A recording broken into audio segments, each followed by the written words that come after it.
The Chinese middle class holds some of the highest savings rates in the world. Yet most people have no idea how they actually do it. These 7 habits will completely change how you think about money. Most people think wealth comes from huge salaries, lucky breaks, or aggressive investing. But in reality, some of the most financially stable people in the world aren't following flashy strategies. They're following quiet, consistent habits. In China, the middle class has developed a unique approach to money. It's rooted in discipline, long-term thinking, and cultural values that most of the Western world ignores. There's no magic formula, no hype, just 7 habits practiced over time that quietly build real, lasting wealth. And in this video, you're going to learn what they are and why applying even one of them could shift your financial future forever. Habit number 1. Save first, spend what's left. In many Chinese households, saving isn't optional, it's automatic. While in the West, people are often taught to spend first and save what's left, the Chinese middle class does the exact opposite. The moment income comes in, a portion is immediately set aside, often 20% or more, before any bills, lifestyle choices, or purchases are even considered. This isn't treated as a budgeting trick. It's a cultural expectation, reinforced over generations. You protect your future first. You enjoy the rest later. This habit might seem simple, but it changes everything. It enforces discipline without decision fatigue. It forces you to live below your means by design. And over time, it creates a financial cushion that leads to confidence, opportunity, and, eventually, wealth. This mindset is why so many Chinese households maintain high savings rates, even when incomes are modest. It's not about how much you earn. It's about how seriously you treat what you keep. And habit number 2. Invest in assets, not appearances. In many parts of the world, especially in Western culture, success is often measured by what people can see. Luxury cars, designer clothes, expensive vacations. But in the Chinese middle class, wealth is rarely something you show off. It's something you protect and grow quietly. Rather than spending money on flashy symbols of status, Chinese families tend to focus on tangible, appreciating assets. Real estate, education, business ownership, gold or property passed between generations. Even when they do spend, it's often with a mindset of utility and longevity, not trend or ego. The result? While others chase image, they build equity. This quiet focus on long-term value over short-term image is one of the biggest reasons the Chinese middle class continues to grow its wealth steadily, and often invisibly. You won't always see wealth on the surface, but you'll see it in what they own and what they've secured for the next generation. Habit number 3. Multi-generational financial strategy. In many Chinese families, money is never seen as a solo mission. It's a generational effort. Instead of every person chasing their own financial goals independently, families often pool resources to help each other succeed. Parents help their children buy homes. Adult children support their aging parents without hesitation. And extended families contribute to education, business, and even care-related expenses. This creates a financial system that is resilient, flexible, and long-term by design.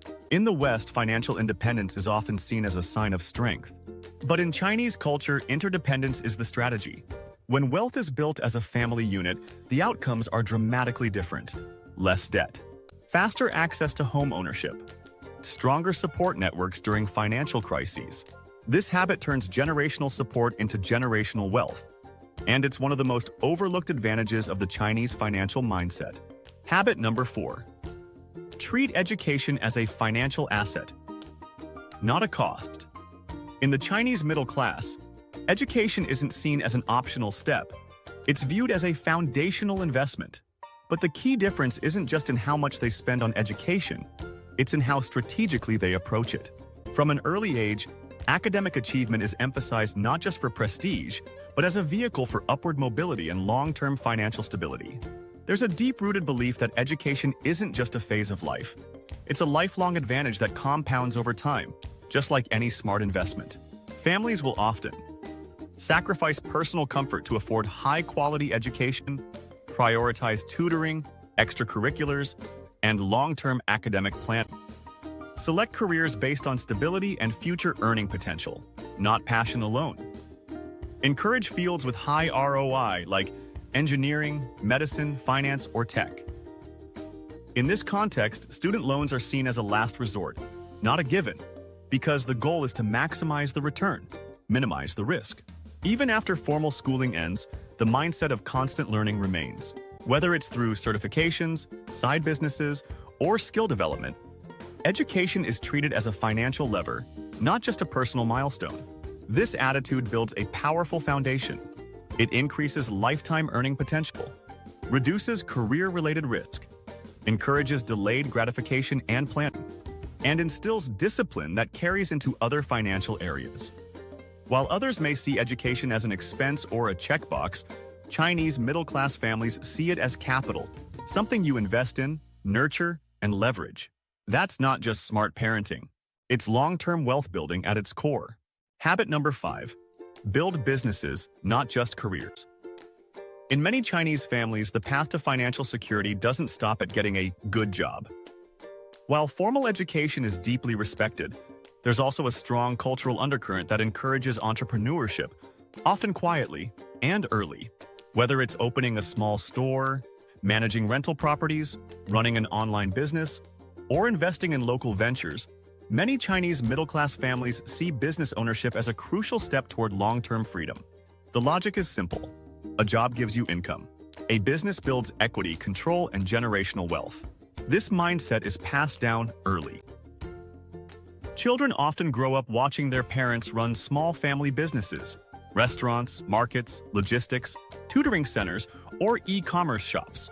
Even if the business is modest, it teaches vital financial lessons: cash flow management, cost control, risk mitigation, strategic reinvestment. Importantly, these businesses are often treated conservatively. There's less obsession with scaling quickly and more focus on sustainability, creating something that lasts 10, 20, 30 years. This habit transforms the household's entire financial profile. Income diversification, tax advantages, legacy potential, greater resilience during economic downturns. While others chase promotions and salaries, Chinese families often build quiet empires, brick by brick, decision by decision, out of small, stable, low-ego businesses. And it's often done without fanfare or social media hype. Because for them, true wealth isn't about being seen. It's about being secure. Habit number 6. Delay gratification, master self-control. If there's one thread that runs through nearly every financial decision in the Chinese middle class, it's this: discipline now, reward later. While many people in the West are taught to treat yourself after a tough week or enjoy life while you're young, Chinese households often instill the exact opposite value: endure now so you don't have to later. This delayed gratification shows up everywhere. Driving older cars even when they can afford new ones, wearing simple clothes and avoiding status symbols, skipping expensive vacations in favor of saving or investing, saving for a home instead of renting a luxury apartment, postponing marriage or children until finances are stable. This isn't about deprivation. It's about strategy. By delaying comfort temporarily, they create the conditions for lasting financial security. Psychologists call this the marshmallow effect. Those who can wait for a bigger reward instead of taking a smaller one now tend to succeed more in life. Chinese families turn this concept into a lifestyle. This mindset creates higher savings rates, lower consumer debt, better credit, the ability to seize opportunities when others can't. In a world addicted to instant results, this habit is a superpower. It's quiet, it's internal, and it doesn't look impressive from the outside. But over time, it produces what flashy spending never can: freedom. Habit number 7. Plan decades ahead, live like it's today. Most people think in weeks. Some think in months. A few think in years. But in many Chinese middle-class households, financial decisions are made with decades in mind. This kind of long-term thinking influences everything: where they live, how many children they have, when they retire, how they structure inheritance, even how they educate their kids. It's not uncommon for parents to start planning for a child's first home before the child can walk, or for adult children to make career decisions based on how they can best support aging parents 30 years from now. This future-focused mindset affects both spending and saving. Money isn't just for today, it's for security in the future. Purchases are measured by lifetime value, not short-term satisfaction. Investments are chosen for stability and compounding, not speculation. Careers are built around longevity and upward mobility, not trends. Because of this, Chinese families often avoid the biggest financial trap of all. Living like the future doesn't matter. And here's the result. While others scramble to correct poor decisions 10 years too late, they quietly arrive where everyone else wishes they had gone. They don't just save. They don't just invest. They design their financial life with the patience of a gardener and the foresight of a builder. This final habit is the thread that ties all the others together. Because wealth isn't just about how you act, it's about how far ahead you're willing to think. Most people think building wealth requires secrets, shortcuts, or the right moment. But as you've seen, the Chinese middle class has quietly built financial strength by doing the exact opposite. No noise, no flexing, no gambling, just habits. Simple, repeatable, powerful habits. Passed down through generations, practiced with discipline, and protected with intention. Let's recap. 1. Save before you spend, always. 2. Invest in assets, not appearances. 3. Treat family as a team, not just individuals. 4. Use education as a launchpad for financial freedom. 5. Build quiet businesses, not noisy careers. 6. Delay gratification and master control. 7. Plan decades ahead and live with purpose. These aren't trends. They're principles. And if you start applying even one of them today, your future self and your future family will thank you. If this video opened your eyes, imagine what's next. Tap the like button to support the channel. Subscribe for more deep dives into wealth psychology and powerful money habits. And if you're ready to build wealth your own way, quietly and consistently, watch this next video. It reveals the mindset shift that separates lifelong savers from lifelong spenders. Remember, loud money fades. Quiet wealth lasts.